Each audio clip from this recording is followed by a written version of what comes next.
The Israeli military said it intercepted rocket fire that crossed into northern Israel from Lebanon today. Hezbollah said the attack was in retaliation for Israel violating the 10-day ceasefire that took effect last week, an extension to which President Trump announced earlier. Now, earlier this week, we brought you an exclusive interview with the senior Hezbollah leader who rejected Israel's demand to disarm. Tonight, we're joined by Israel's ambassador to the UN, Danon. Mr. Ambassador, welcome to the program. Thank you for having me, Jeff. So President Trump, as you know, a short time ago announced a 3-week extension of the ceasefire between Israel and Lebanon, specifically Hezbollah. As we sit here and speak, details are few. What more can you tell us? First, we welcome the direct talks between Israel and Lebanon. You know, we have the same goal. We all want to get rid of Hezbollah. We want to see sovereign Lebanon controlling the territory of Lebanon.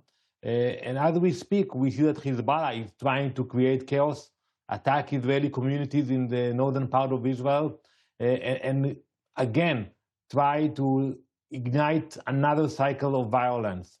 We will continue the talks with the Lebanese. We are grateful for the U.S. for their involvement, but we have to acknowledge that Hezbollah should not be a part of this equation. They shouldn't be in southern Lebanon.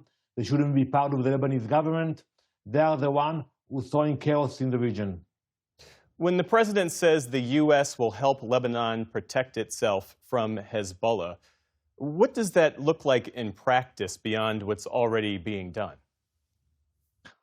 Well, we all acknowledge the weakness of the Lebanese government. You know, we welcome the statements coming from Beirut about kicking out the ambassador of Iran, but he's still there, about gaining control over southern Lebanon, but it is not the case. Hezbollah is still there. So there's a huge gap, Jeff, between the declarations and the abilities or the actions of the Lebanese government.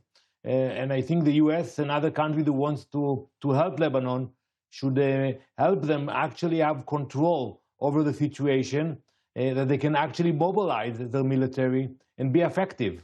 You know, if they are not controlling the military, they will not be able to change much. A question about Israel's military action. I want to play video from April 8th when Israeli forces struck more than 150 locations simultaneously across Lebanon, killing more than 300 people, wounding more than 1,000 others. When Israel targets Hezbollah in dense urban areas, as was the case here, how does it determine what level of civilian casualties is considered acceptable? So first, we try to minimize civilian casualties, period. Unlike Hezbollah, who's doing exactly the opposite. They target communities. We actually gave notice to many communities to evacuate southern Lebanon, and many people left southern Lebanon. And we welcome that because it allows us to attack Hezbollah without risking civilians. And we will continue to do our best to minimize civilian casualties. But we have also to admit, Jeff, that Hezbollah is hiding behind civilians. They are hiding behind UN facilities. They're launching rockets from those places, and we have the right to defend ourselves. So we will continue to do that. We will continue to fight terrorist organizations. We saw it also in Gaza in the past with Hamas. They're trying to use civilians as human shields, but we will do our best to minimize civilian casualties.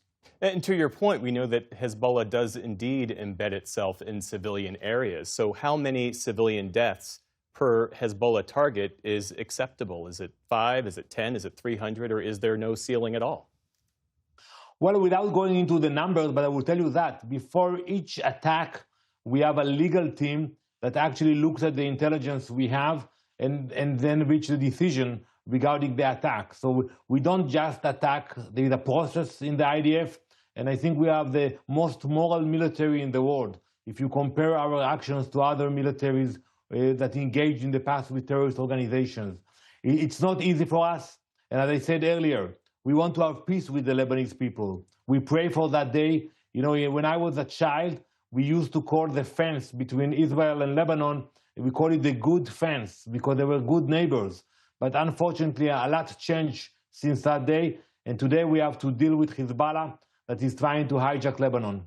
The Lebanese journalist Amal Khalil was killed yesterday in an Israeli strike. Lebanon's prime minister responded by saying that Israel's targeting of journalists, and this is a quote, is no longer isolated incidents, but has become an established approach. The Committee to Protect Journalists has documented a pattern of journalists killed by Israeli strikes. What military objective is served by killing reporters? Well, I beg to differ about your question. It's biased. With all due respect, we are not targeting reporters, period. Unfortunately, if you have reporters who are next to Hezbollah terrorists or Hezbollah bunkers or Hezbollah launchers, those incidents happen and we regret that. But to accuse Israel that we target reporters, that's a blood libel. What are we actually implying? Excuse me, sir. Excuse me. We gather intelligence. I take issue. We actually want to kill reporters and not to kill terrorists of Hezbollah. You say that Israel does not target journalists. Amal Khalil is dead. CPJ has documented a growing pattern of targeted Israeli attacks in Lebanon, where 15 journalists and media workers have been killed by Israel since the October 7th attacks. Your government continues to state that Israel does not target journalists, but my question is simple. At what number of dead journalists does that answer become one that the international community can no longer accept? Geoff, it's outrageous. When you say we target journalists, you imply that we have the intention to kill journalists. And that's a lie. You should ask the other questions. Where were those journalists during the time of the attack?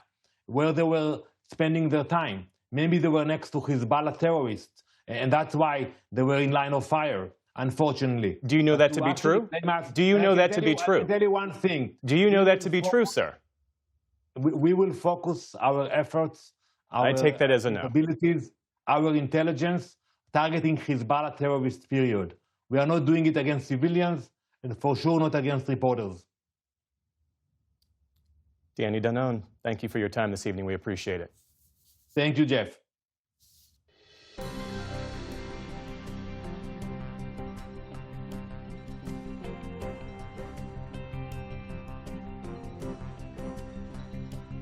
Support journalism you trust. Support PBS News. Donate now, or even better, start a monthly contribution today.